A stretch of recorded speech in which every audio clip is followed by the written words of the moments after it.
दोस्तों, एक नगर में एक महान बौद्ध भिक्षु रहा करते थे। वह बहुत ज्ञानी थे और बहुत ही शांत स्वभाव के थे और उनकी यह बात ही उनकी विशेषता भी थी। एक बार की बात है, बौद्ध भिक्षु नगरवासियों को उपदेश दे रहे थे। बौद्ध भिक्षु कह रहे थे कि शब्दों में जीवन बदलने की शक्ति होती है। अपने शब्दों से जीवन बदलो। हम जो भी शब्द अपने लिए या दूसरों के लिए कहते हैं या जो भी बातें करते हैं, उस पे हमें ध्यान देना चाहिए। इतना कहकर बौद्ध भिक्षु ने अपना उपदेश समाप्त किया और वहां से चले गए। एक दिन वह बौद्ध भिक्षु एक मार्ग से होकर गुजर रहे थे। उसी मार्ग से एक युवक होकर गुजर रहा था। उस युवक ने जब उन बौद्ध भिक्षु को देखा तो वह जोर जोर से हंसने लगा और कहने लगा, अरे साधु महाराज, आप तो ढोंगी है। आपके उपदेशों में यह कहने से कि शब्दों में बड़ी ताकत है, आपकी बात सत्य नहीं हो जाएगी। ये सब सिर्फ बातें हैं। भला ऐसे कैसे हो सकता है कि शब्दों से हमारा जीवन बदल सकता है। उस युवक की सारी बातें उन भिक्षुओं ने ध्यानपूर्वक सुनी और उसके बाद वह मुस्कुराते हुए उस युवक से कहते हैं, बेटा, नाथ से ही तो यह दुनिया प्रकट हुई है और अच्छे शब्दों के पीछे भी नाथ ही होता है जो पूरा जीवन बदल देता है। वह बौद्ध भिक्षु उस युवक से कहते हैं, देखो, मैं तुम्हें अपने अनुभव से बता रहा हूं, लेकिन फिर भी तुम्हें यकीन न हो तो तुम इसे खुद आजमा कर देख सकते हो। उन बौद्ध भिक्षु की यह बात सुनकर युवक थोड़ा सा गंभीर हो गया। उसने काफी देर सोच विचार किया और उसके बाद उन बौद्ध भिक्षु से कहता है, हे गुरुवर, अगर ऐसी बात है तो आप मेरे साथ चलिए। मेरा छोटा भाई है जिसकी उम्र करीब 25 वर्ष है और उसे न जाने क्या हुआ है। वह करीब 3 वर्षों से कुछ भी नहीं करता, बस लेटा रहता है। दिन भर वो कुछ न कुछ सोचता रहता है। उसकी यह हालत देखकर हम सब बहुत परेशान हैं। माता पिता भी बहुत चिंतित रहते हैं। हम सब ने कई तरीके अपनाए, कई योजनाएं अपनाई, लेकिन कुछ भी काम नहीं आया। हमने कई बार उससे बात करने तक की कोशिश की, लेकिन वह हमसे कुछ भी नहीं कहता। परिवार का हर एक सदस्य पूरी तरह से थक चुका है, हार चुका है। आखिर वह क्या करना चाहता है, किसी को कुछ नहीं पता। तो हमारे शब्दों से उसका जीवन क्यों नहीं बदला? और जैसा कि आप कह रहे हैं कि शब्द सचमुच जीवन बदल सकते हैं, तो क्या आप मेरी मदद करेंगे? इस पर बौद्ध भिक्षु मुस्कुराते हुए उस युवक के साथ चल पड़ते हैं। वह युवक उन बौद्ध भिक्षु को एक खेत में ले जाता है और अपने भाई की तरफ इशारा करके कहता है, हे गुरुवर, यही मेरा भाई है जो पूरे गांव में आलस और मक्कारी के लिए मशहूर है। आप कहते हैं कि शब्दों में वह शक्ति है जो हमारा जीवन बदल सकती है। तो क्या आपके शब्द इसका जीवन बदल सकते हैं? अगर यह सत्य है तो आप इसका जीवन बदल कर दिखाएं। उन बौद्ध भिक्षुओं ने उस युवक के भाई को ध्यानपूर्वक देखा। वह एक पेड़ की छांव में आराम से सो रहा था। जब बौद्ध भिक्षु उस युवक के भाई के पास पहुंचे और आराम से उसके सर पर हाथ फिराते हुए कहते हैं, उठो बेटा, बहुत देर हो चुकी है। यह सोने का समय नहीं, यह तो जागने का समय है। उन बौद्ध भिक्षुओं की आवाज सुनकर वह लड़का थोड़ा सा अचरज में पड़ गया। आखिर कौन है जो मुझे इतने प्यार से जगा रहा है? वरना सभी गांव वाले तो मुझे आलसी और मक्कार ही कहते हैं। आखिर कौन है जो मुझे इतना अपनापन दिखा रहा है? उसने आंखें खोली और आंखें मलते हुए उसने पूछा, हे गुरुवर, आप कौन हैं और यहां क्यों आए हैं? इस पर बौद्ध भिक्षु उस युवक से कहते हैं, बेटा, यह प्रश्न तो मैं तुमसे करना चाहता हूं। तुम कौन हो, यही तो तुम्हें जानने की आवश्यकता है। उन बौद्ध भिक्षुओं की बात सुनकर वह लड़का जोर से हंस पड़ता है और कहता है, हे गुरुवर, यदि आपको मेरे बारे में जानना है तो जाइए और गांव के किसी भी सदस्य से पूछ लीजिए। आपको पता चल जाएगा कि मैं कौन हूं। आपसे हर कोई यही कहेगा कि वह तो आलसी है, मक्कार है, तरह तरह के ताने सुनाएंगे, तरह तरह की बातें कहेंगे। इससे आपको यह जरूर यकीन हो जाएगा और आपको यह पता भी चल जाएगा कि मैं कौन हूं। तभी बौद्ध भिक्षु मुस्कुराते हुए उस लड़के से कहते हैं, सबसे पहले मेरी यह बात सुन लो। मेहनती इंसान के खुद के शब्द उसे अंदर तक चोट पहुंचाते हैं, इसलिए कभी भी अपने आप को कोसो मत। अपने शब्दों को सुधारो। और मेरी यह दूसरी बात भी सुन लो। मैंने उन गांव वालों से नहीं पूछा कि तुम कौन हो, मैं तुमसे पूछ रहा हूं कि तुम कौन हो, लेकिन तुमने तो अपनी आदतें मुझे बताई। आलस तुम्हारी पहचान नहीं, तुम्हारी आदत हो सकती है, और इंसान नहीं, उनकी आदतें खराब होती हैं। इसलिए बेटा, तुम आलसी और मक्कार नहीं हो, यह तो तुम्हारी आदत है। बस इतनी सी बात है जो गांव वाले नहीं समझ सकते। ये सारी बातें सुनकर वो लड़का थोड़ा सा आश्चर्यचकित रह गया, क्योंकि गांव वाले हमेशा उसे मक्कार, आलसी और तरह तरह के ताने ही सुनाया करते थे। उन बौद्ध भिक्षुओं की यह बात सुनकर उस लड़के की आंखों में आंसू आ गए। वह तुरंत ही दोनों हाथ जोड़कर उन बौद्ध भिक्षु के चरणों में गिर पड़ा और उनसे कहने लगा, आप सत्य कहते हैं, यह मेरी आदत ही है और मैं इस आदत से बहुत परेशान हूं। मैंने बहुत कोशिशें भी की, लाख उपाय किए, लेकिन मैं अपनी इस आदत से छुटकारा ना पा सका। इन आदतों से बाहर आना बहुत कठिन है। मैंने कई बार आलस छोड़ने का प्रयास तक किया, पूरी कोशिश भी की, लेकिन कोई लाभ नहीं हुआ। मैं जब भी कोई कार्य करने की कोशिश करता हूं तो पता नहीं क्यों मेरा मन कहीं और भागने लगता है। मेरा दिमाग किसी और दिशा में काम करने लगता है और मैं उस काम पर ध्यान ही नहीं दे पाता। मैं क्या करूं, कैसे करूं, मुझे कुछ भी समझ नहीं आता। जब भी मैं किताबें पढ़ने की कोशिश करता हूं तो मुझे नींद आने लगती है। मन में एक अजीब सा दर्द महसूस होता है। ऐसा लगता है कि मेरा जीवन यूं ही व्यर्थ जा रहा है और जब मैं इस दर्द को बर्दाश्त नहीं कर पाता तो मैं सो जाता हूं, ताकि जब मैं उठूं तो मुझे दर्द न महसूस हो। और अब तो मुझे यह भी यकीन हो चुका है कि मैं इन आदतों से नहीं निकल सकता। ये आदतें मुझे नहीं छोड़ने वाली। इस पर बौद्ध भिक्षु उस लड़के से कहते हैं, बेटा, यदि तुम इस आलस की आदत को छोड़ना चाहते हो तो मैं तुम्हें एक सही उपाय बता सकता हूं, लेकिन उसके लिए तुम्हें कल सुबह मुझे मिलना होगा, तभी वह तरीका मैं तुम्हें बताऊंगा। यदि तुम उस तरीके को सीखना चाहते हो तो कल सुबह मेरे पास चले आना। इतना कहकर बौद्ध भिक्षु वहां से चले गए, लेकिन उन बौद्ध भिक्षु की सारी बातें उस लड़के के कानों में गूंज रही थी। वह यह समझ नहीं पा रहा था कि आखिर वह बौद्ध भिक्षु उसे कौन सा मार्ग दिखाने वाले हैं। वह ऐसा कौन सा उपाय बता देंगे जिससे उसके जीवन से आलस्य हमेशा हमेशा के लिए खत्म हो जाएगा। देखते ही देखते रात हो गई। रात भर वह अपने बिस्तर पर करवट लेता रहा और उन बौद्ध भिक्षु की बातों के बारे में सोचता रहा। इसी प्रकार देखते ही देखते सुबह हो गई और वह लड़का उन बौद्ध भिक्षुओं के पास जा पहुंचा। वह लड़का उन बौद्ध भिक्षु को प्रणाम करता है और कहता है, गुरुवर, जैसा कि आपने कहा था, लीजिए मैं आ गया।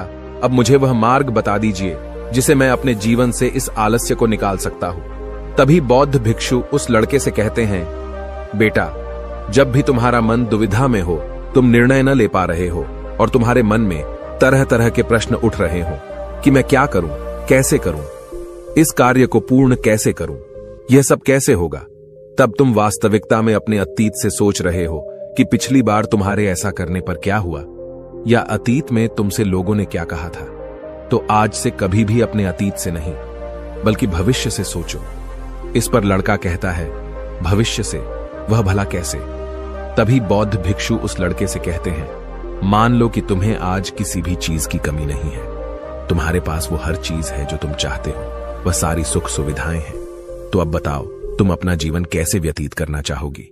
उन बौद्ध भिक्षु की यह बात सुनकर वह लड़का कुछ देर के लिए सोच में पड़ गया, क्योंकि आज तक उसने सभी गांव वालों के केवल ताने ही सुने थे।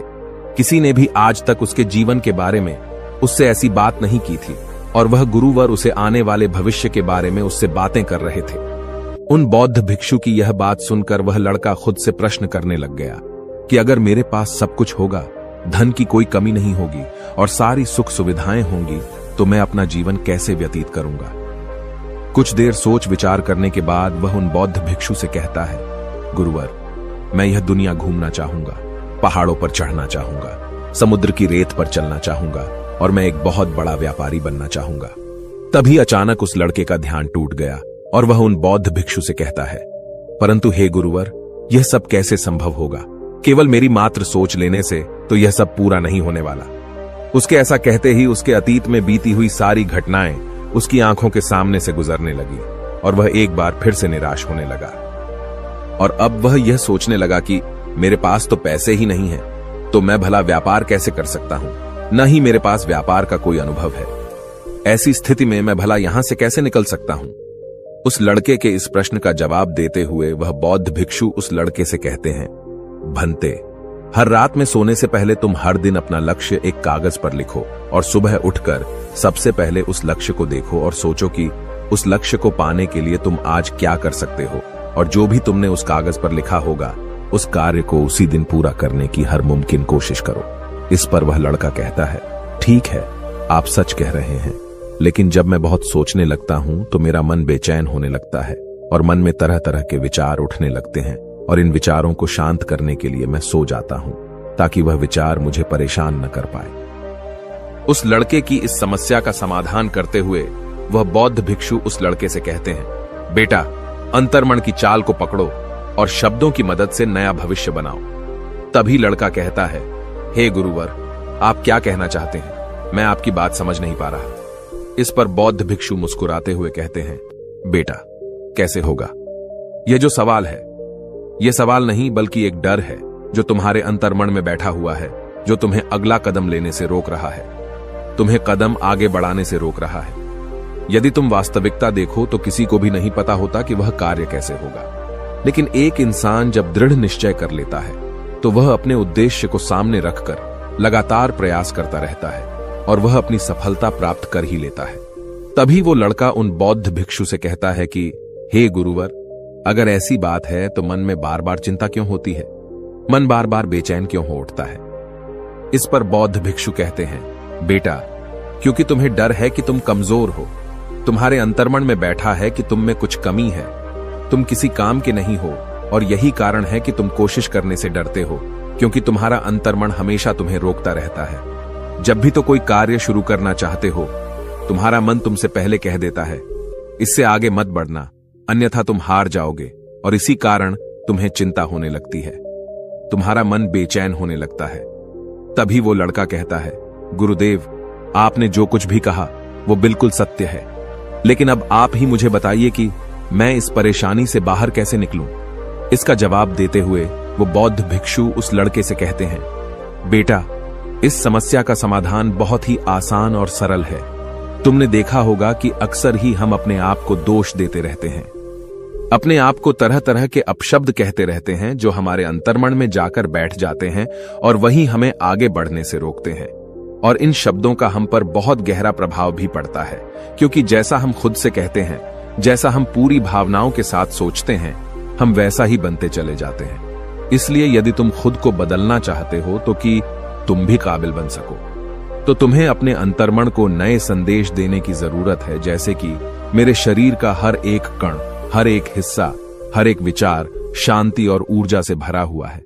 मैं दृढ़ संकल्प और आत्मविश्वास के साथ हर दिन के लक्ष्यों को पूरा करता हूं। मैं अपने कमजोरी को अभ्यास में बदलता हूं, चिंता को ध्यान में बदलता हूं। मैं उत्साह और ऊर्जा से भरा हुआ हूं, लगातार अपने लक्ष्यों पर काम करता हूं। ऐसे शब्द जब तुम खुद से कहोगे तो तुम शक्तिशाली महसूस करने लगोगे और तुम्हारी सारी चिंताएं खत्म होने लगेंगी, क्योंकि यही शब्दों की ताकत है। वह तुम वही बना देंगे जो तुम खुद से कहोगे।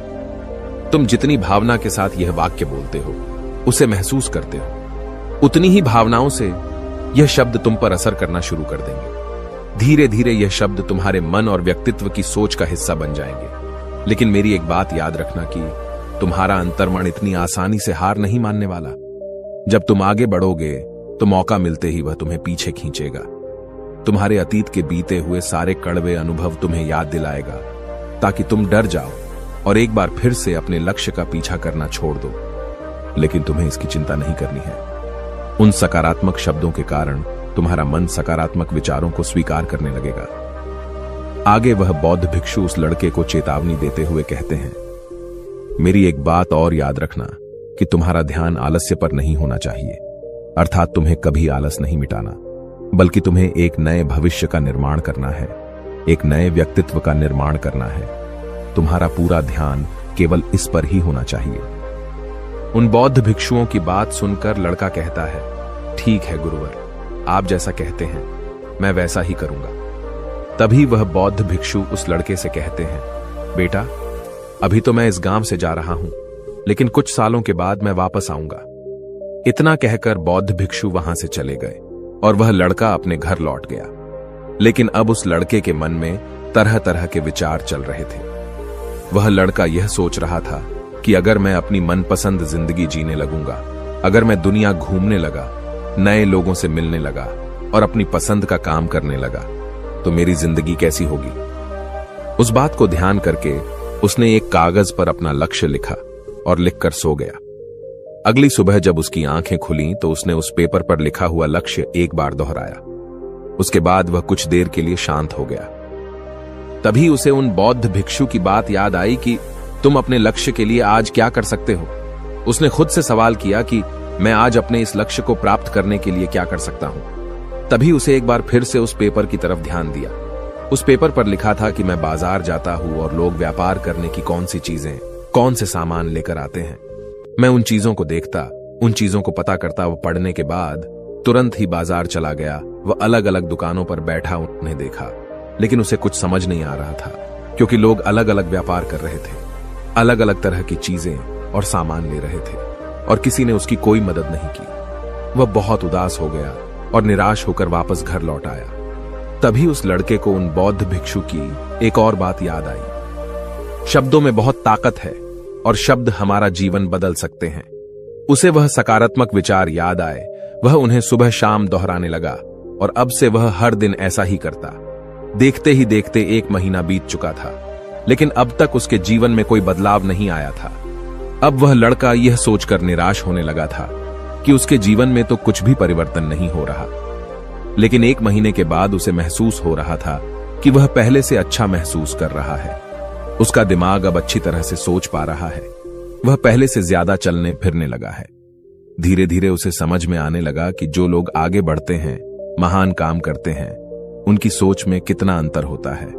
वे लोग हमेशा शक्तिशाली विचार सोचते हैं। दूसरों की छोटी सोच और डर से वह कभी प्रभावित नहीं होते। जब भी उनके सामने कोई मुश्किल आन पड़ती है तो वह घबराते नहीं, बल्कि उस समस्या का समाधान निकालते हैं। इस समस्या के समाधान पर ध्यान केंद्रित करते हैं और न ही वह कभी किसी का इंतजार करते हैं। वह केवल खुद पर विश्वास करते हैं और तुरंत ही कदम आगे बढ़ाते।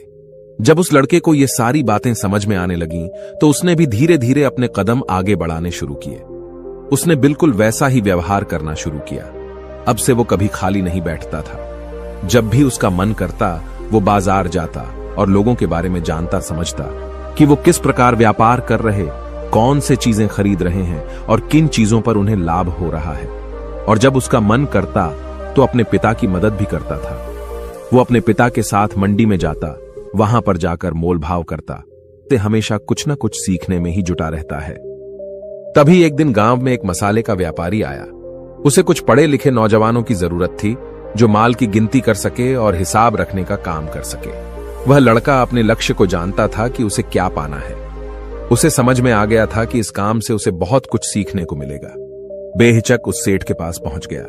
वह जानता था कि उसे उस काम के बहुत कम पैसे मिलेंगे, लेकिन फिर भी वह उस काम को करने के लिए तैयार था। अब उस लड़के की सोच पूरी तरह से बदल चुकी थी। अब वह बाकी लोगों की तरह नहीं सोचता था। बहुत ईमानदार और समझदारी से काम करता था। देखते ही देखते करीब 3 महीने बीत गए और अब व्यापारी यह समझ चुका था कि नौजवान बहुत ही समझदार है और वह उसे व्यापार में बहुत मदद करता है। इसलिए उस मसाले के व्यापारी ने उस लड़के को अपना सहायक बना लिया। उस व्यापारी ने देखा कि इस लड़के की दिनचर्या सबसे अलग है। यह हर दिन पढ़ता है, लिखता है, सुबह उठकर ध्यान करता है, नई चीजें सीखता है। परेशानी आई तो भी विचलित नहीं होता। ये सबसे सम्मान से बात करता है, सबका आदर करता है। देखते ही देखते 1 साल बीत चुके थे और अब तो व्यापारी उस नौजवान से बहुत खुश था। उसने धीरे धीरे उस नौजवान को व्यापार के सारे गुण सिखा दिए और देखते ही देखते वह लड़का अब एक छोटा सा व्यापारी बन चुका था।